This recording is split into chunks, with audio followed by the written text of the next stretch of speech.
মুসলমান দেখলেন না ব্যাংককে, আহা মুদির পাশেই, কথা কয় টাকা মুদির পাশেই বসে আছে, মুদির পিছনে সিকিউরিটি আছে, নিরাপত্তা কর্মী আছে, আর ডক্টর ইউনূস সাহেব একাই 100 একাই চেয়ারে বসে আছে।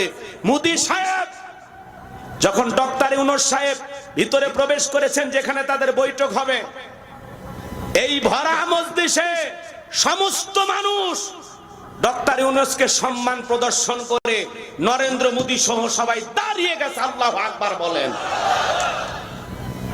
কি মানুষ, নোবেল বিজয়ী ডক্টর ইউনূস।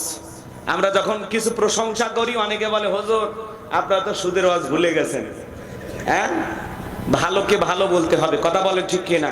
আমার বাপও যদি সুদ খায় ওইটা হারাম, আমি গোলাম রব্বানী খাইলেও হারাম, ডক্টর ইউনূসও যদি খায় ওইটাও হারাম। এই কথা কন না কে?